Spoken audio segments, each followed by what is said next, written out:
of course, it was difficult to get on Prabhupada's morning walk.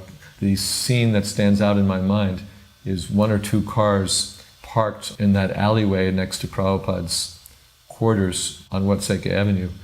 2 cars ready to go, packed, just packed with the most competitive sannyasis and senior devotees who would do anything to get on that morning walk with Prabhupada. And if you weren't in that top echelon, it was pretty tough to get on those walks. But anyway, somehow or other, from the lower echelons, I did get onto a couple of them.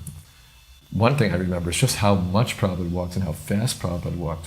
I was so grateful to be on the walk, and then I was so exhausted trying to keep up with Prabhupada and the devotees. It was really quite something. Prabhupada had become very disturbed.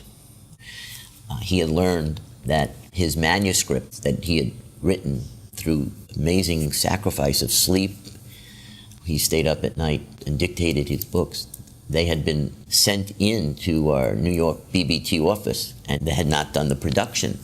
He had written so many books with commentaries, and they were just lying there. So Prabhupada had flown into Los Angeles, and it was a very tense beach walk. He was discussing how important it was to publish these books, and how upset he was that they were lying there, and he was demanding that they be published right away. He then asked, how long will it take? So Radha Ballava from New York was there, because he had been the production manager.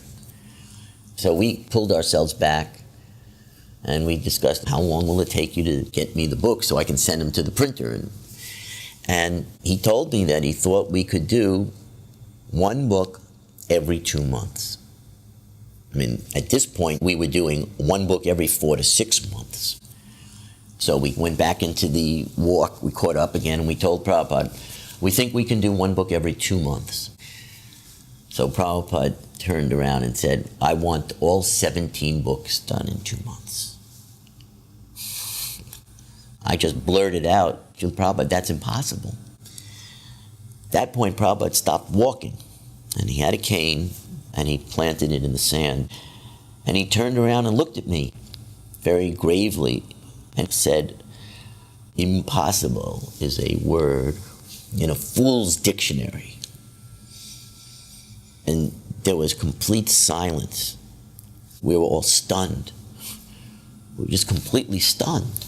Here's Prabhupada, perfectly in touch with Krishna, telling us that this can be done. It seemed to defy the physical laws as we knew it. So after some very long moments of silence, Prabhupada started walking immediately, and the senior devotees, they just turned and started staring at me, like, so what are you going to do? So this was a matter of just absolute blind faith. Either you believed or you did not believe. It was that type of moment where you commit. Never mind what your intelligence is telling you is possible. So Radha Ballava and I kind of fell back again, and we just started talking again. We have to do this. This can be done. And all of a sudden, we started coming up with ideas that we hadn't thought of. And we just started getting ideas of different parallel production lines and turning the production lines into 24-hour production lines with 2 or 3 shifts, and recruiting devotees from all over to help us with this, and on and on and on. And this was all happening in the span of just a few minutes. We were just being flooded with these ideas. And we both realized that in order to do this, we all had to be together in one central place. And it seemed more logical to do it in Los Angeles. We have the housing for everybody, and we can expand easily.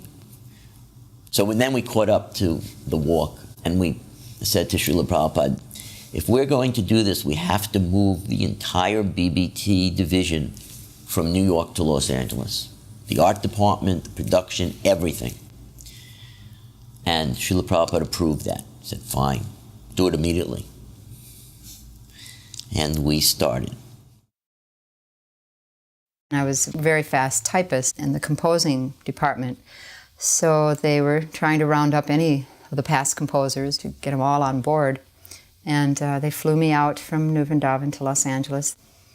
I tell you, that was so nectarian that because of the support system that Rameswar set up, a family was designated to cook or to maintain that devotee, do their laundry, feed them, because we were staying up in the nighttime, kind of irregular schedules, just to keep it around the clock, all the composers, the composing machines filled up. I saw as the days went on in typing this nectar from the Chaitanya Charitamrita, the pastimes, the loving relationships between Lord Chaitanya and the devotees, that it was so sweet. I was able to just go beyond whatever limits I had before. And I was up all night and day practically. Just stopped to chant and to eat and sleep very little. And in fact, on one morning walk, Radha Vallabha had said to Prabhupada, "Prabhupada, there's one Mataji who is practically not eating or sleeping. She's just typing all day and night." And Prabhupada said, "Yes, she is running on spiritual energy." He was speaking about me, as he told me later. So the 17 books got published. The last book came out probably on the last day of the 2-month cycle. And we called the secretary and we told him, it's done. We gave up everything and somehow it happened. This is a very happy time. Everybody's feeling that there's nothing we can't do now. We can spread this movement anywhere in the world. There was no limitation on anything. That's how we were all feeling. Not just the devotees who immediately were involved, but devotees all over the world were feeling that there are no material restraints or limitations. And so it was really a great moment for everybody to just expand their book distribution and their convincing people to join the temples. It was just one of those great times.